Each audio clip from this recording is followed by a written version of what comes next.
A gente percebe que você é um médico cardiologista muito ligado assim, à medicina como uma missão, assim, não é só a sua profissão.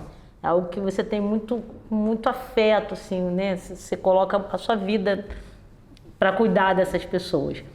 Esse método, que é um facilitador e que também tem essa grande vertente super positiva do fato de conseguir alcançar pessoas que talvez uma cirurgia maior não fosse possível, está ao alcance de todos, assim. O doutor trabalha em vários ramos, né? Empresa privada, órgãos públicos. Está ao alcance das pessoas essa cirurgia? É uma cirurgia mais acessível ou ela tem alguma barreira assim, financeira, econômica, estrutural? Falando um pouco... Eu queria rapidinho complementar então essa pergunta. Pelo que eu vejo, até porque eu acompanho você, assim, eu vejo que pouca gente faz isso, né, hoje. E aí eu queria que você dissesse também o porquê que você acha que pouca gente faz isso, porque eu vejo, por exemplo, o Edgar viaja o Brasil inteiro para salvar vidas e colocar válvulas e usar essa técnica. Isso também não está acessível também para os profissionais de cardiologia? Assim, duas coisas. Assim, primeiro, a gente está falando aqui de uma das coisas que eu faço no meu dia a dia com mais frequência, que é a substituição de válvulas cardíacas, principalmente a válvula aórtica, que hoje, que na verdade foi a que se desenvolveu primeiro e hoje ela está num estágio de desenvolvimento já um pouco mais maduro. A substituição de outras válvulas cardíacas, por catéter, como a gente faz hoje, também é possível, só que elas estão num estágio de desenvolvimento um pouco menos maduro. Para a gente começar a falar, assim, por exemplo, tem na válvula mitral hoje, existem assim, dezenas de dispositivos sendo estudados em fase já de prática clínica, e isso também ajuda a tentar responder um pouco dessa questão. O que acontece? Até há 23 anos atrás, isso não era feito no mundo, né? Então, há 23 anos atrás, teve na verdade, dois profissionais que fizeram isso, um mais na França, e um outro que é alemão e que fez isso mais na Europa, assim, como em vários lugares e talvez nos Estados Unidos, que desenvolveram esse projeto que era tentar substituir uma válvula cardíaca que não fosse por cirurgia convencional. A cirurgia convencional precisa ser aberta, e para abrir, você precisa abrir o externo, que é esse osso que a gente tem aqui na frente. Então, ela também é um pouco ortopédica, porque você tem que serrar um osso no meio, você tem que parar o coração, substituir a circulação do coração para que essa válvula seja substituída. Essa troca de válvula já acontece há muitos anos, já desde a década de 50, 60, da década de 60, e desde dos anos de 20 anos atrás, 23 anos atrás, que começou a ser feita por catéter.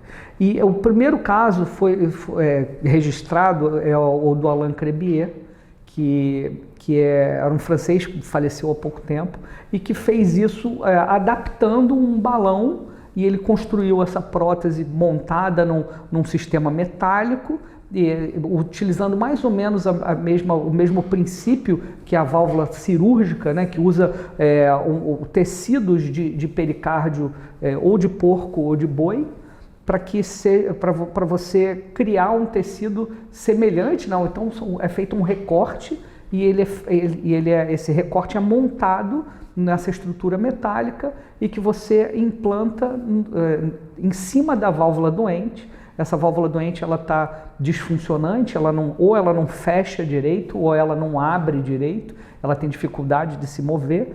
Então você, em cima dessa válvula doente, você comprime essa válvula nas estruturas ao redor, essa estrutura que você colocou no meio para comprimir tem suturada dentro dela esses folhetos que vão substituir o funcionamento do folheto doente. Então, a isso a gente dá um implante dá o nome de implante de válvula aórtica transcatéter, que em inglês tem a sigla TAV. Então, por que isso ainda é uma coisa que pouca gente faz? Primeiro de tudo que assim,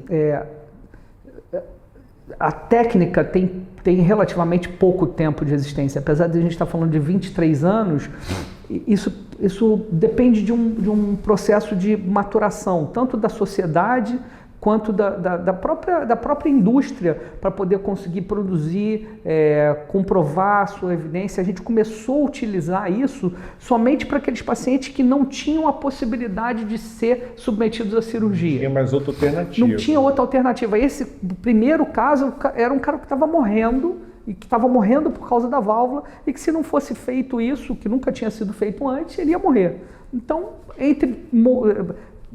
acho que a ideia foi tentar morrer lutando, né? Sim. Então ele aceitou ser submetido a esse procedimento que o médico desenvolveu, acreditando que ele podia ajudar a resolver. Né? Então, e isso foi um sucesso, e no final das contas, o resultado disso tem evoluído tanto. E os processos são lentos, né? de criar um método e isso ser aplicado na sociedade, as pessoas, e comprovar que isso tem resultado igual ou melhor do que a própria cirurgia.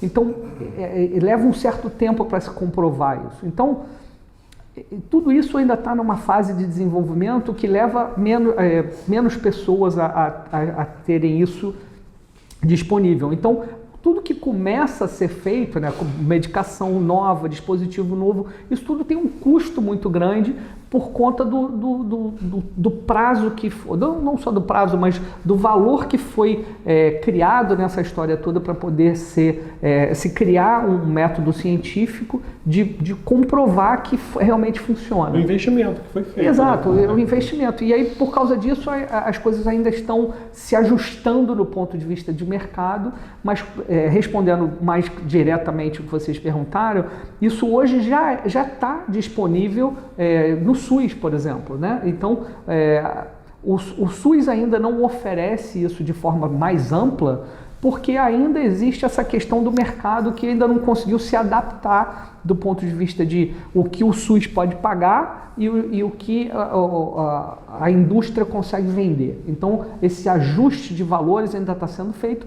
mas hoje a gente já tem isso feito de forma bastante ampla.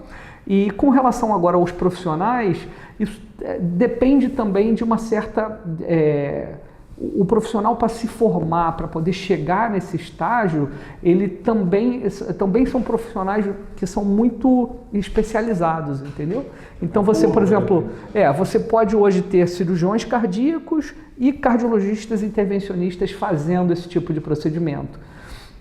Mas existe uma curva de aprendizado que quem não começou já junto com o desenvolvimento do dispositivo, ainda está numa fase de aprendizado muito grande. Então, são poucas as pessoas que começaram já mais no início do processo e que já estão aptas hoje a conseguir ir divulgando e conseguir ir dividindo o conhecimento para que todas as pessoas possam fazer isso. De uma certa forma, não só para fazer isso, né? Fazer isso já é uma subespecialidade de dentro da cardiologia intervencionista, porque para você chegar, por exemplo, à formação normal de um cardiologista intervencionista, você precisa fazer primeiro a faculdade, né? São 6 anos. Depois você faz mais 2 anos de residência em clínica médica. Depois você faz mais 2 ou 3 anos de especialização em cardiologia e depois mais 2 ou 3 anos de especialização em cardiologia intervencionista. Então isso para você começar a fazer o básico. 13, 14 anos. 13, 14 anos. E necessários, então, né? e são poucas as pessoas que acabam se dedicando para isso. Então, essas coisas todas, de uma certa forma, interferem. Não vou dizer que é a causa disso, mas o que acontece é que o mercado vai trazendo também uma necessidade para que as pessoas comecem a se interessar e formar. Isso leva um certo tempo.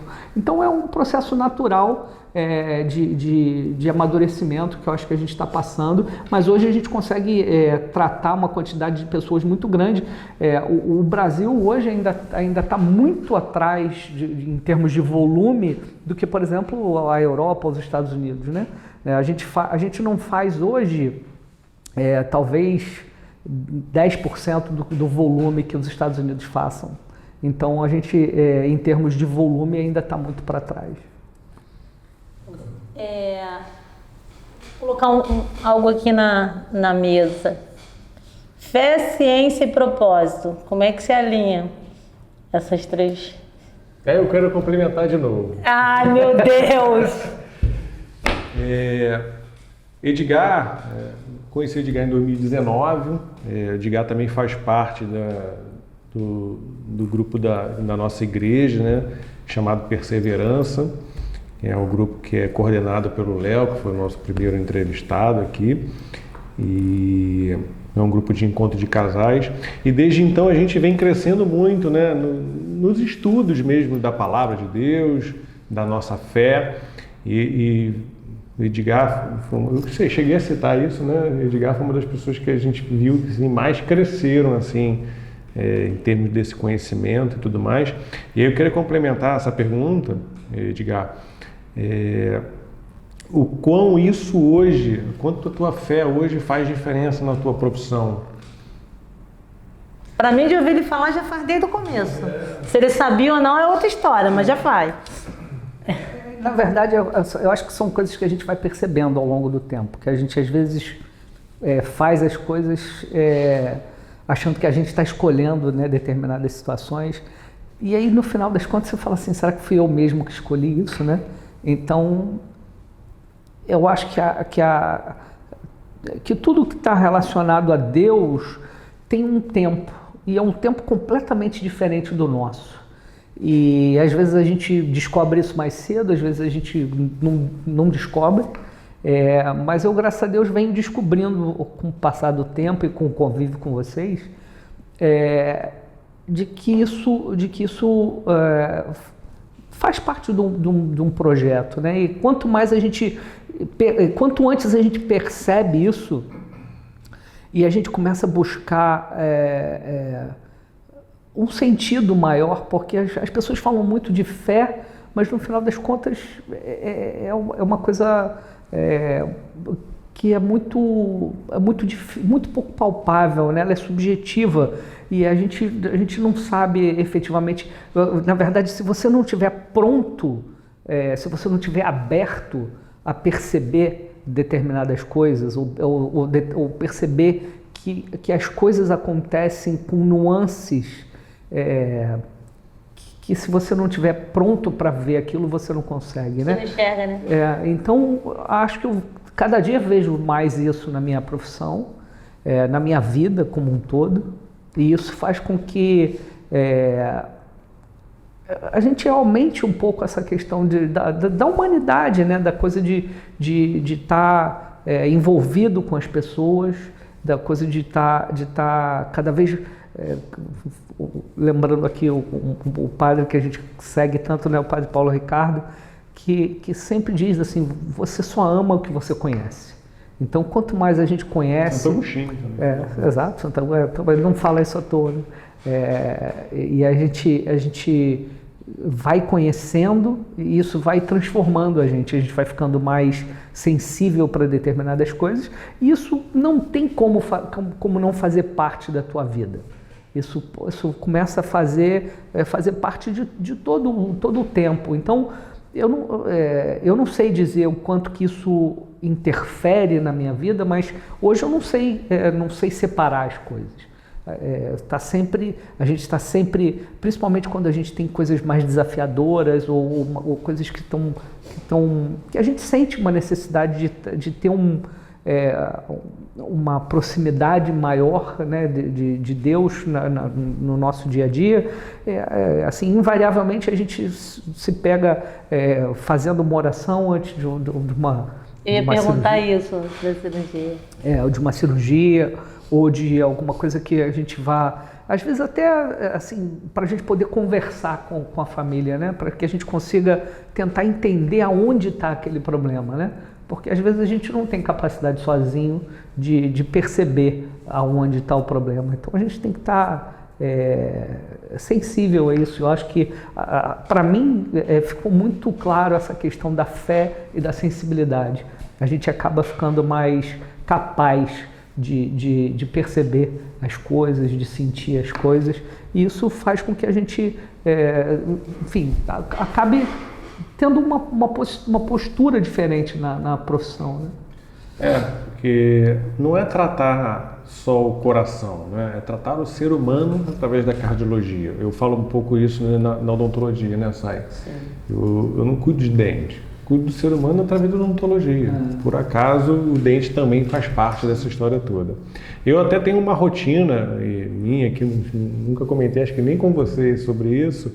Eu tenho uma rotina. Quando eu saio de casa, que eu vou atender meus clientes, eu saio fazendo uma oração, pedindo a Deus que me guie naquele dia, que guie meus pensamentos, meus olhos, minhas mãos, né?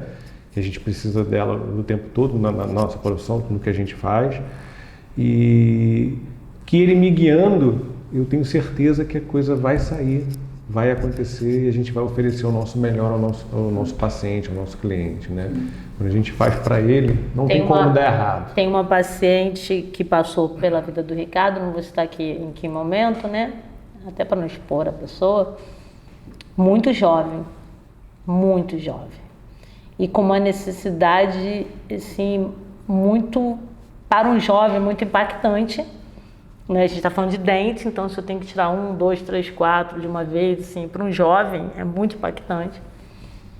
E eu tive a oportunidade de conversar com essa pessoa, e essa pessoa se sentiu, assim, tranquila. Até pra gente não é tão tranquilo, no caso para mim, que não sou dentista, né? E ela se sentiu muito tranquila só pela forma verdadeira, né, empática, como o Ricardo conversou sobre a necessidade, porque existem várias situações, né, como médico, às vezes a pessoa, de certa forma, pela higiene, né, durante a vida, pode ter dado causa, outras não, outras alguns problemas mesmo, né, de saúde levaram até esse caminho. E a pessoa super tranquila, só pela forma como ele conduziu, né? Como ia ser tratado, como vai ser feito, para que você possa ter mais tranquilidade, mas que seja devolvido, né, a função. Então, assim, eu também não consigo ver só a odontologia ali, como você fala, só a medicina. Tem que ter algo mais, assim, não é tão simples, não é tão só a profissão, só a ciência e o propósito profissional de destrinchar novos métodos, novas técnicas para facilitar. Não é só facilitar, é fazer o bem mesmo, né? Literalmente. Essa questão da fé é muito interessante, porque a gente lida às vezes com um paciente que tem tecnicamente o mesmo problema. E você lida da mesma forma como você fez com o outro, e os resultados são completamente diferentes. Eu li sobre isso já, alguns cirurgiões, né? Isso tem a ver com... E às vezes a gente começa a imaginar, né? O que fez... São os momentos que a gente mais aprende, né? São nas nossas falhas, nos nossos momentos adversos. Então, todo paciente que é uma falha, ou que há uma falha, ou que não foi do jeito que a gente queria que fosse, é nesse paciente que a gente aprende mais. E muitas vezes a gente pensa que aquilo ali aconteceu para que você possa oferecer para outra pessoa o que não conseguiu oferecer ali. E a medicina não é uma ciência exata, né, Edgar? Não é. Você está lidando com a vida, como você falou. a mesma doença, pessoas diferentes, resultados diferentes, né? Exatamente. E tem muita coisa que a gente não explica, que a gente não consegue entender, que a gente, mesmo a gente tentando aprender para usar em outra situação o que faria diferente, tem muitas situações que você fala assim... Nem a ciência explica. Olha, né? eu não consigo até aqui descobrir o que eu faria diferente. Mas no final das contas e aí você, nesses momentos você vê uma outra questão, né? Você vê que aquele paciente morreu, por exemplo, né? E ainda assim a família te agradece. Nossa, essa parte para você.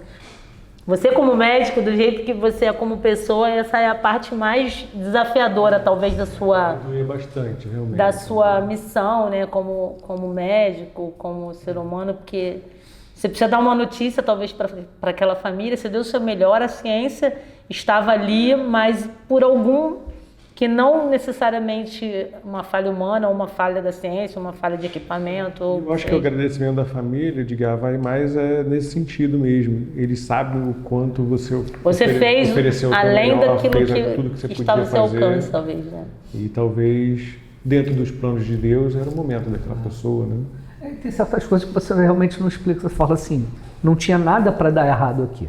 Né? E ainda assim não foi o certo, pelo menos para mim, né? Então talvez fosse o certo para aquele momento, para aquela pessoa. Então eu acho que essa pergunta é muito difícil de responder, né? Porque como é que a gente une essas pessoas, essas duas coisas, né? Da parte operacional, parte profissional e a parte da fé e do amor. Eu acho que hoje em dia, para mim, não dá para separar uma coisa da outra. A gente não pode ser uma pessoa né, no trabalho e outra pessoa na igreja ou dentro de casa ou no SUS ou no privado. Então, a gente está atendendo uma pessoa, seja onde for. A gente pode estar limitado pelos recursos que a gente tem, mas a gente está ali atendendo do mesmo jeito. Eu acho que eu posso não ter o mesmo recurso aqui, etc., alguma coisa física, né? Mas material, mas entender qual é o problema do paciente precisa do empenho da mesma forma, de um lado ou de outro. Então, acho que é aí que a gente começa a desenvolver o tratamento daquela pessoa e tudo. Acho que a base, é o início. Se a gente não tiver essa compreensão de onde está o problema, a gente não chega à solução. Como é que você faz para lidar com tantos pratos, né? Família, locais distantes uns dos outros para estar atuando como profissional, a vida na comunidade, na igreja, né? A vida cristã. Como é que é isso? Paternidade? Já foi mais difícil, né? Eu acho que a gente amadurece, vai começando a entender. Acho que a primeira coisa é não separar as coisas. Tudo faz parte de uma coisa só. E uma coisa apoia a outra. Você tem que estar sempre lembrando que no meio, ali, está Deus. E é Ele que traz o caminho da verdade. E quando você coloca isso no centro da sua vida, tudo converge. E você também tem uma ajuda, assim, né? Uma super ajuda. Suporte, um super. O sexo feminino, vamos dar uma combinada, né? Não, se não fosse ela. Se não fosse ela. Tô puxando brasa pro lado feminino, para as mulheres. Mandar um beijo para minha comadre, Alexandra. Vou mandar um beijo para a Biju também, para não ficar com ciúme. Beijo, Biju. Isso faz muita não diferença, tenho dúvidas, né? que a Alê dá um baita de um suporte na questão familiar, porque assim, o Edgar acaba ficando fora por muito tempo, né, ao longo da semana, muitas viagens, muitas pessoas para salvar a vida. E aí queria que você contasse um pouco disso, né? Como é que é essa relação, porque acaba, mal ou bem, a gente acaba ficando sem ver os filhos, sem ver a esposa. E como é que é isso no dia a dia? No final das contas, assim, são as escolhas que a gente faz na vida, né? Se a gente escolhe ter uma vida em família, eu acho que começa por ali, né? Você tem que ter alguém que faça a família junto com você. Sim. E na verdade foi ela que fez junto comigo, né? Porque ela realmente foi a engrenagem que começou a fazer tudo se encaixar, sabe? Então, ela que me trouxe para o caminho da fé, para o caminho... E eu acho que o caminho da fé, na verdade, é o caminho da verdade, né? E quando você vive a verdade, como eu falei, as coisas se alinham de uma forma, a sua vida fica muito mais fácil. Não tem dificuldade essa coisa de viver em família e não viver em família, porque ela consegue alinhar tudo, sabe? Assim, ela me dá espaço para trabalhar, ela me alinha na hora que eu mesmo não estou percebendo que estou fora das coisas desse caminho que a gente está procurando junto, e a gente foi criado completamente diferente, somos pessoas completamente diferentes, mas a gente está junto, um levando o outro para o céu. Parceria. E os filhos, assim, um reflexo muito bom dentro de casa, né? Os filhos sentem essa... Nada é perfeito, não, né? Não tem família de margarina, né? Propaganda de margarina, exatamente. né? A gente acaba... adolescente. Qual a faixa etária lá, Edgar? Gabriel está com 16 e Beatriz com 14. Eita! É uma fase difícil. Mas, assim, eles são muito doces, né? São crianças que são ótimos, assim... Dão aquele trabalho de educar, normal, né, que não termina nunca. E não vem com manual, né? A gente quando compra um produto vem, os filhos não vêm, né? A gente vai aprendendo, sendo pai, sendo mãe. A gente ser vai humano aprendendo. É isso, né? Assim, quando você olha para um e diz assim, não, mas esse é difícil, né? Aí você olha para você mesmo e fala assim, e será que eu não sou também, né? Ele era difícil, eu sou impossível. Esse é difícil, eu era impossível, tipo isso, né? Então é isso, assim, a gente vai... tudo fica mais fácil quando a gente tem uma família, né?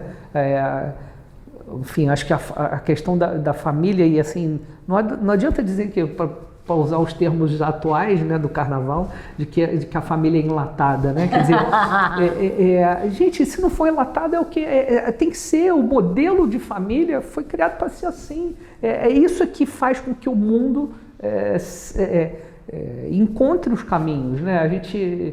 É difícil você criar uma família muito diferente desses termos e não ter mais dificuldades do que já existem, né? Essas dificuldades são naturais, mas no final das contas esse modelo faz com que a gente tenha um apoio,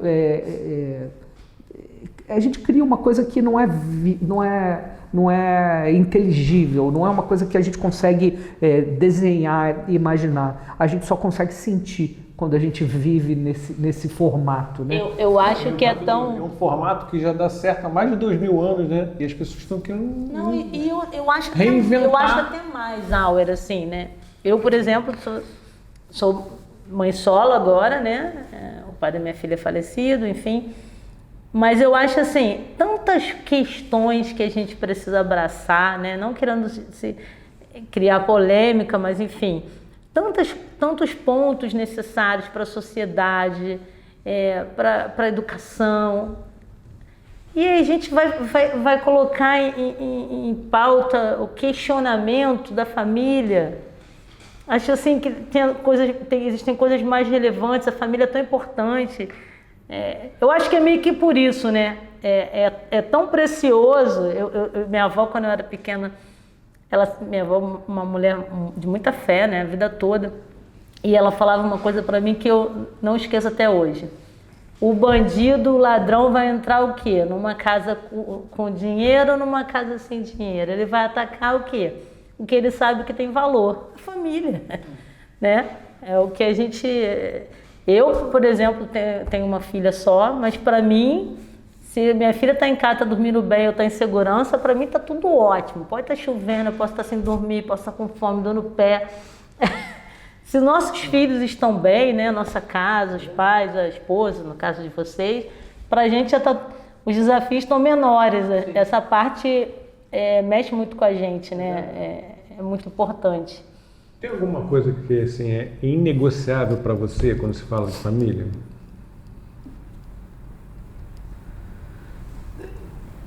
Eu acho que a família em si é inegociável, ou seja, esse formato da família é inegociável, não tem como você modificar um pouco isso, mas eu acho que é isso, a questão de ser a estrutura que te ajuda, né? A estrutura que te apoia, a estrutura que onde você troca as coisas e enfim, estar junto, eu acho que é isso. E assim, por exemplo, uma das coisas que é difícil, que assim, eu estou sempre viajando, que você está falando, mesmo eu viajando sempre, eu tento sempre, por mais difícil que seja, voltar para casa. Porque o voltar para casa é importante, assim, é você estar... por mais que você não esteja presente, às vezes eu saio de manhã, está todo mundo dormindo, volto à noite, está todo mundo dormindo ainda. Ainda não, já está dormindo de novo. Novamente, né? E aí eu não vejo ninguém, mas eles sabem que eu estive ali, sabe? Então, da mesma forma também, com tudo que eu posso fazer, mesmo que seja um pouco mais sacrificante, tipo... sei lá, chegar um pouco mais tarde no hospital, mas para poder levar os meus filhos na escola, ou para poder, assim, mudar a data de um procedimento tentar estar mais próximo possível. Então, né? assim, são pequenos cuidados que, no final das contas, se você olha só para o teu conforto, isso não faz sentido, né? Não faz sentido. Você falou isso. Eu sei bem dessas histórias que a gente acaba conversando quando a gente está junto. O Edgar é bem assim mesmo, assim. Ele vai fazer uma cirurgia, vou chutar aqui, em Salvador, e na sequência ele tem uma cirurgia no dia seguinte no Paraná. Mas ele prefere soltar no Rio, ficar no Rio aquela noite. Ele podia pegar um voo de Salvador para o Paraná, acorda lá, opera a pessoa no dia seguinte e vai para o outro lugar. Não, ele prefere vir para o Rio, vem para casa, dá o mínimo, pelo menos um boa noite, um beijo na família. Mas e no dia seguinte ele sai para o Paraná. Faz muito sentido o que ele falou, sabe por quê? Eu tenho vivido, acho que mais isso agora até. Eu moro em Campo Grande, trabalho no Tijuca, né? E a gente vem pela Barra, tipo assim, nada com nada. E eu tenho muitas pessoas, amigos, parentes que moram por aqui, às vezes no Flamengo, também pertinho lá da clínica, e eu recebo direto, principalmente se chover. Vem pra cá, dorme aqui pra você amanhã. A madrinha da minha filha, então, é certo. Choveu, ela me liga. Amiga, dorme aqui pra você trabalhar. E eu sempre, agora que eu percebi, eu com frequência dou algumas desculpas, mas é porque eu sinto, tem aquele ritual, eu chego a casa, eu subo, minha filha tá lá dormindo, minha mãe tá lá no cantinho, dá mesmo que você tenha aqui, eu até brinco, às vezes eu falo pro Ricardo, vou tomar banho, trocar de roupa e vou voltar, porque é tarde, mas isso já dá uma coisa, ninguém entende. A gente fala isso, pô, que loucura, podendo ficar aqui, vai chegar meia-noite para poder sair de casa, sei lá, 6 horas da manhã, o tempo que você vai tomar banho e tal, não vai ficar nada lá. Ninguém vai te ver acordado, ninguém nem vai te ver, mas pra gente isso faz tanto sentido, né?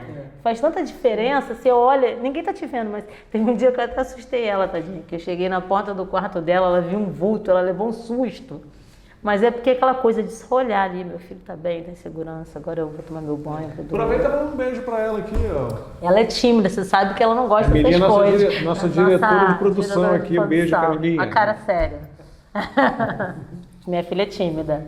Por isso que ela tá sempre atrás das câmeras, entendeu? E nunca na frente das câmeras.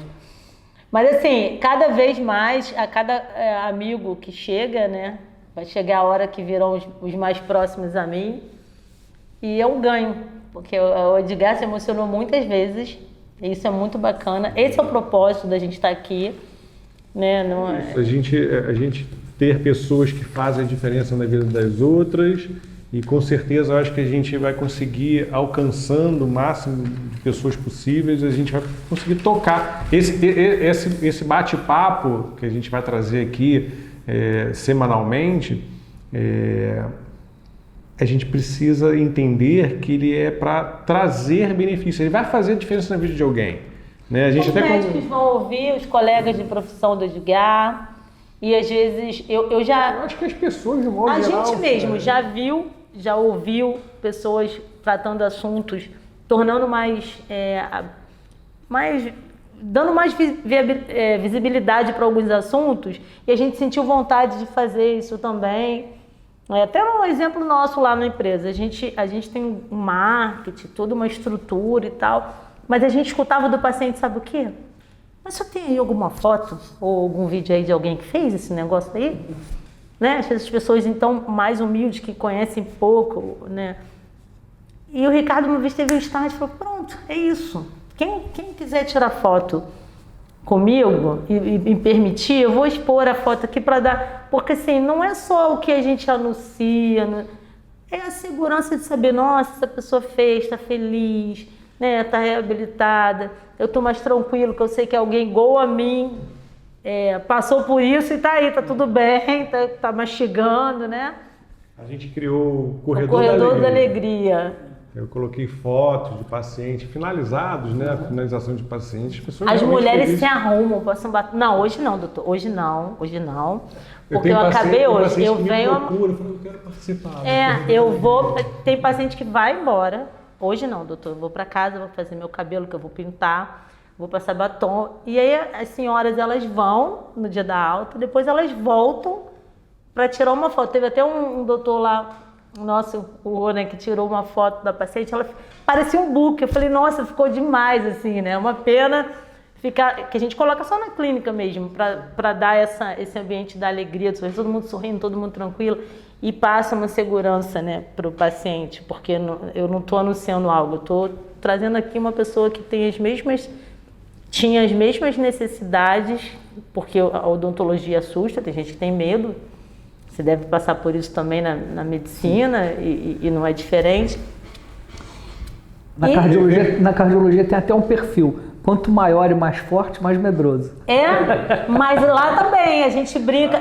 Tem um paciente que é um querido que ele fala assim, sempre que ele vai lá com a esposa, ele olha para ela e ele fala, eu só tô aqui porque ela me obrigou, porque por mim eu não estava aqui não. Ele é muito grande e ela toda miudinha. Sabe, mas ele falou, não, isso aqui é muito, Deus me... Tô com medo. É bem parecido. É assim, engraçado que a gente vê a fortaleza do homem, a gente, né? Eu conheço uma pessoa aí que ficou gripado e morreu, né? Ficou gripado, morreu. Consegue, né? Oi, tudo bem? Não, que isso, jamais. Eu queria só fazer uma pergunta. O que você acha ainda que falta realizar na medicina? Assim? Qual um sonho para ti na medicina? Não necessariamente das suas mãos, assim. Porque eu senti que a medicina é tão importante para a tua vida, que é algo que você faz com tanto amor e carinho, com tanta dedicação mesmo. E queria saber se tem algo na medicina, para o mundo, para as pessoas, que se você pudesse, vou realizar. Eu acho que talvez seja conseguir abranger mais quantidade de pessoas, eu acho. A cura, levar a cura, possibilidade de cura, né? Ouvi vocês falando de cura, de salvar as pessoas. Na verdade, a gente faz muito pouco isso, né? Assim, dentro da medicina em si, a gente tem muito pouca coisa que cura, né? A gente substitui um problema por uma facilidade, etc. Mas curar, a gente não... Acho que não está aqui, acho que a nossa missão não foi curar, né, as pessoas. A gente foi trazer bem-estar, trazer uma qualidade de vida melhor. Sobrevida. A questão do poder da vida e da morte não é nossa, né? A gente só tem assim, a usar o que a gente tem de dom para poder trazer alívio, bem-estar, às vezes até só realmente trazer aquela coisa da pessoa aceitar, né? Aceitar um pouco o problema que tem e trazer paz para a vida da pessoa, porque a gente realmente cura muito pouca coisa. Tirando uma infecção, você dá um antibiótico e cura, as outras coisas a gente substitui, né? Sim. Então, acho que é isso. Maravilha. No fim de tudo é isso que importa, né? É o que realmente importa, né?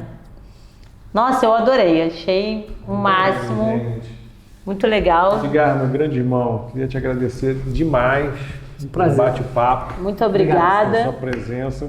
Obrigado, Alê, por ter liberado meu amigo. Eu acho que vale um recado, assim, você sabe que isso é muito importante para mim, né? Assim, que você possa continuar conduzindo junto com a sua esposa a sua família com esse amor e com essa dedicação. Porque com certeza isso chega nos seus pacientes. Com certeza. Esse carinho que a gente tem, às vezes, mais que a gente tem, né? A gente não consegue nem, por conta da correria, tanto quanto a gente gostaria. Mas isso chega. Isso chega nas pessoas da nossa vida profissional, no nosso trabalho, chega nas nossas relações de amizade. E que você consiga continuar reproduzindo isso junto com a Lê, né? Com certeza. Amém. Porque é muito bacana. Então, pessoal, queria agradecer aí mais uma vez a todos vocês. Comentem, curtam e espalhem para o máximo de pessoas possível. Espero que vocês tenham gostado e a gente vai se ver no próximo episódio. Vai ter algum convidado da sua parte que não me faça chorar? Só para eu saber. Vamos ver. Quem viver, verá. Até o próximo episódio. Obrigada, pessoal. Até o próximo.